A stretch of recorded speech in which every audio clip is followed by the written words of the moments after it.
Hello बच्चों, आज हम क्लास 10th की क्षितिज बुक से काव्य खंड के चैप्टर 8 ऋतुराज जी की रचना कन्यादान पढ़ेंगे। इनकी रचना पढ़ने से पहले इनका संक्षिप्त जीवन परिचय जान लेते हैं।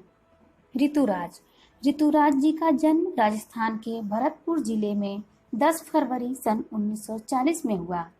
वहीं से प्रारंभिक शिक्षा प्राप्त करने के बाद राजस्थान विश्वविद्यालय जयपुर से उन्होंने अंग्रेजी में एमए की शिक्षा परीक्षा उत्तीर्ण की। उन्होंने 40 साल तक अंग्रेजी साहित्य के अध्यापन का कार्य किया। सेवानिवृत्ति के बाद उन्होंने अब जयपुर में ही अपना निवास बना रखा है।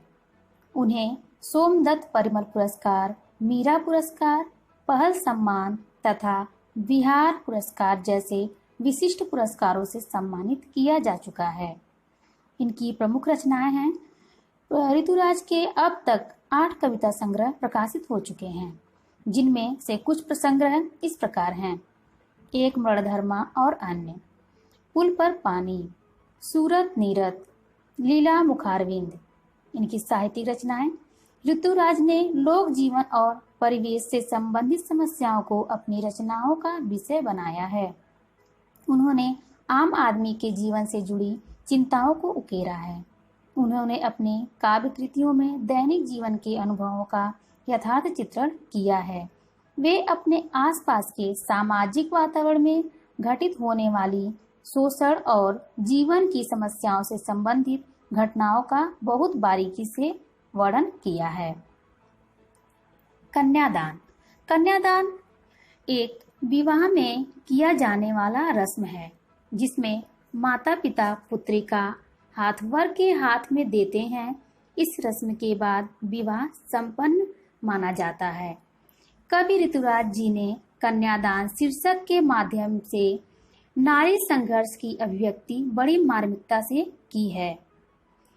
इस छोटी सी कविता में स्त्री जीवन के प्रति ऋतुराज जी की गहरी संवेदनशीलता अभिव्यक्त हुई है।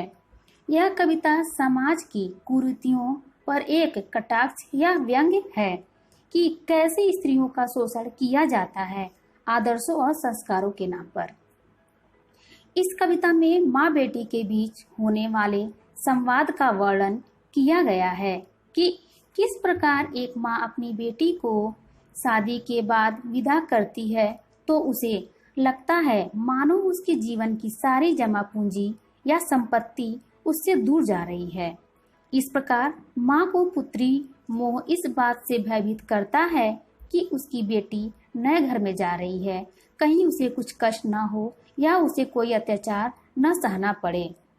इन सब बातों से चिंतित होकर अपने अनुभवों के आधार पर बेटी को सदियों से चली आ रही परंपरागत आदर्शों से हटकर शिक्षा दे रही है और बेटी को समझाती है कि समाज में जो स्त्रियों के प्रति प्राचीन धारणा है वो आदर्शों की आड़ में बंधन होते हैं।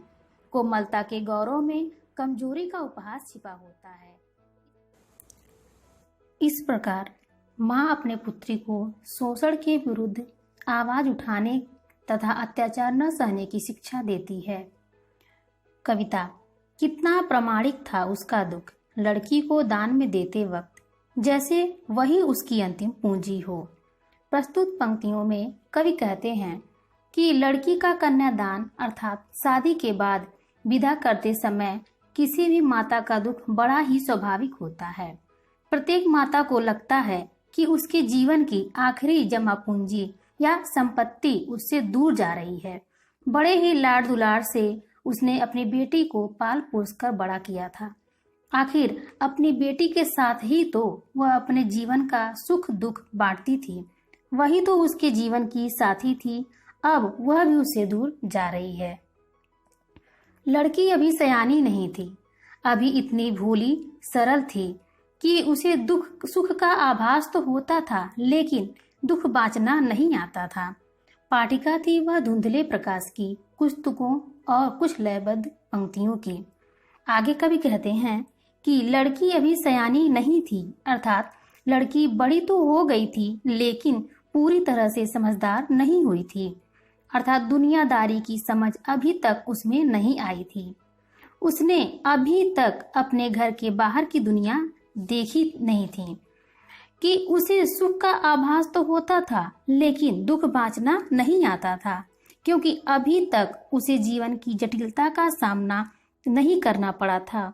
उसका जीवन अभी तक सरलता से बीत रहा था। यही कारण है कि उसे खुशियां तो मनाना आता था, लेकिन परेशानी का सामना कैसे किया जाए ये अभी तक नहीं जान पाई थी। पाठिका थी वह धुंधले प्रकाश की कुछ तुकों और कुछ लयबद्ध पंक्तियों की, अर्थात अपने घर के बाहर की दुनिया उसके लिए एक धुंधली तस्वीर की तरह थी जिसे वह कभी ठीक से देख नहीं पाई थी, और बाहर की दुनिया के बारे में सुनी सुनाई बातों का ही ज्ञान उसको था। जैसे जब तक कोई व्यक्ति घर से बाहर कदम नहीं रखे तब तक उसका संपूर्ण विकास नहीं हो सकता। इसलिए अभी वह भोली है, केवल कल्पना में ही जी रही है। माँ ने कहा, पानी में झांककर अपने चेहरे पर मत रीझना। आग रोटियां सेकने के लिए है, जलने के लिए नहीं। वस्त्र और आभूषण शाब्दिक भ्रमों की तरह बंधन है स्त्री जीवन के। माँ ने अपनी बेटी से कहा कि तुम अपने शरीर की कोमलता और सुंदरता को देखकर मन ही मन खुश मत होना। अपनी कोमलता के ही विषय में सोचते हुए कमजोर मत बनी रहना। आग पर रोटियां सेकी जाती हैं, उससे अपने शरीर को जलाया नहीं जाता है। सामाजिक व्यवस्था के तहत स्त्रियों के प्रति जो आचरण किया जा रहा है उसी के संबंध में माँ अपनी बेटी को समझा रही है कि समाज की परंपरागत व्यवस्था है, उसके चलते अन्याय सहन नहीं करना। जिस प्रकार मनुष्य शब्दों के भ्रम के बंधन में बंधा रहता है, ठीक उसी प्रकार स्त्री का जीवन कपड़ों और गहनों के आधार पर संबंधों में बंधा रहता है। स्त्री समाज की परंपराओं के अनुसार संबंधों को निभाने के लिए विवश दिखाई देती है। माँ ने कहा, लड़की होना पर लड़की जैसी दिखाई मत देना। इसका अर्थ है माँ बेटी को समझाते हुए कहती हैं कि तुम लड़कियों जैसी कोमलता, सौम्यता, आदर्शों और संस्कारों का तो पालन अवश्य करना, किंतु लड़कियों जैसी दुर्बलता, कमजोरी और स्त्री के लिए निर्धारित परंपरागत आदर्शों को न अपनाने की शिक्षा देती है। लड़की जैसे गुण, संस्कार तो हो, लेकिन लड़की जैसी निरीहता, कमजोरी नहीं अपनानी है, क्योंकि स्त्री की सुंदरता और कोमलता के गौरव पर कमजोरी का आवरण चढ़ा होता है और उसका उपहास होता है। आशा है कि यह पाठ आपको समझ में आ गया होगा। धन्यवाद।